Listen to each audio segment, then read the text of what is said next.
Najwa Shihab itu ketika tes DNA itu menarik, 50% hasil tes DNA dia bukan keturunan Arab, tapi malah keturunan India. 50%-nya. Najwa Shihab dan sejumlah selebritis Indonesia sedang jadi sasaran kecaman sebagian netizen Indonesia. Mereka dikecam gara-gara diam saja soal penunjukan Romy Soekarno sebagai anggota DPR. Anda tahu kan kasus Romy, caleg PDIP yang diberi hadiah kursi di parlemen berkat keputusan Bu Mega. Pengangkatan Romy adalah sebuah skandal luar biasa dalam politik Indonesia, tapi tak dikomentari Najwa. Diamnya Najwa ini jadi masalah, karena sebelumnya Agustus lalu dia menjadi tokoh utama dalam aksi peringatan darurat melawan DPR. Jadi dulu sangat heroik, sekarang kok bungkam. Najwa patut dicatat karena melalui media dia berhasil membangun pendapat publik secara signifikan. Apalagi penyebaran peringatan darurat mendapat dukungan dari puluhan artis lainnya. Panji menulis, rakyat bersatu tak bisa dikalahkan, presiden yang gemoy, pemerintahnya goyang. Joko Anwar menulis, Pak Jokowi sudahlah Pak. Reza Rahadian bahkan muncul dan berorasi di depan massa beserta aksi unjuk rasa di depan parlemen.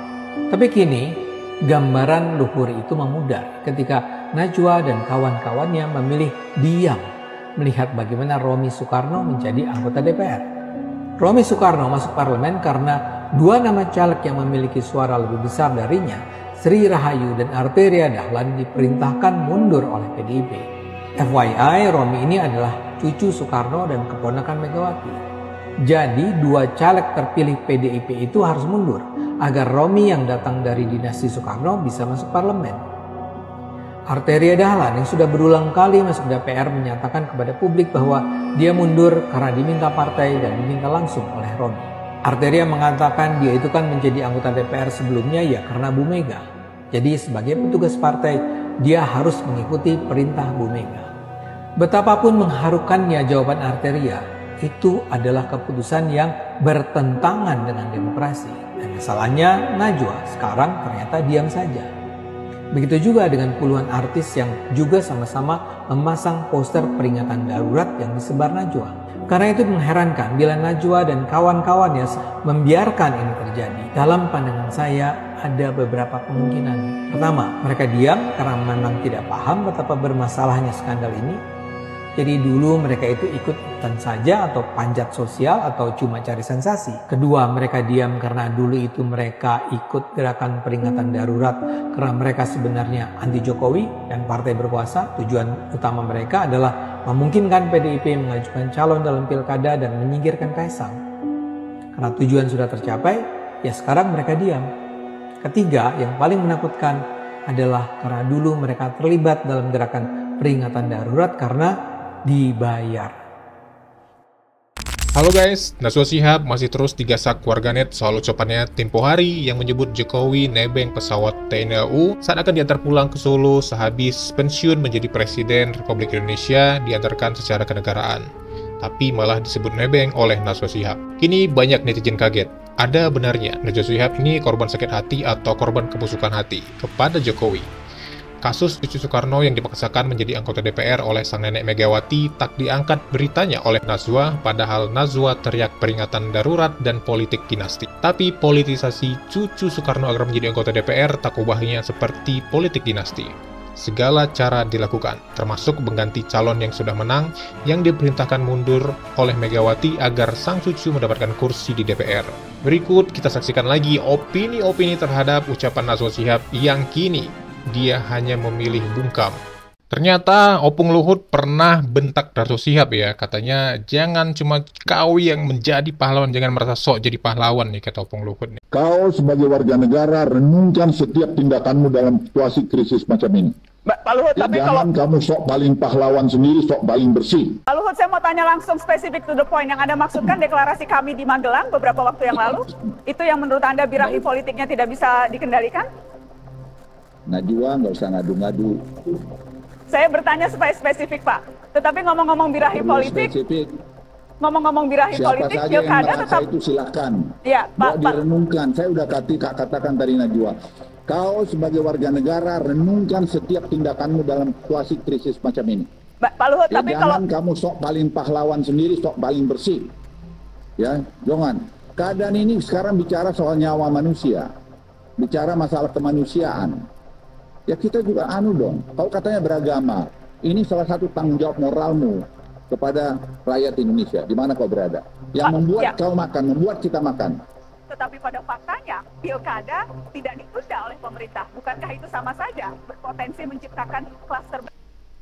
Jadi seperti ini saya, sorry maaf ini jangan marah Najwa, kayak gini kamu ngapain memprovokasi gambar-gambar kayak ginian? Ini Apa namanya, banyak pemimpin-pemimpin kita ini, intelektual kita ini yang asal mudah saja bicara, dengan data yang lengkap. Sekali-sekali itu mau pikir itu ya. Tanya dirimu, hatimu yang paling dalam, apa sih yang sudah kau buat pada negeri ini? Apa kau maling sebelumnya, memperkaya diri? Pak Luhut. Sekarang lu berani bicara. Jadi guys, dalam pidatonya Prabowo pernah bilang kalau sebenarnya Indonesia itu punya banyak otak-otak yang pintar, punya banyak orang-orang pintar, tapi percuma kalau otak pintar tetapi hatinya busuk nih guys. Otak hebat, hati busuk, berbahaya. Pak, ini dia Pak, ini dia Pak. Pak, ini dia Pak orang hebat. Siapa yang setuju kalau ini maksud Pak Prabowo? Inilah orangnya, orang-orang yang otak hebat, ya pintar membuat keributan. Itu Belak-belakan. Bapak Sengkuni sebagai Ali Nejat berbahaya. Dan juga Ibu Sengkuniwati Punten sebagai Menteri Keributan Manusia dan Hewan. Waduh. Kita ucapkan terima kasih banyak buat Pak Anies karena jasa Bapak yang harus dikenang sebagai membuat keributan antar umat beragama.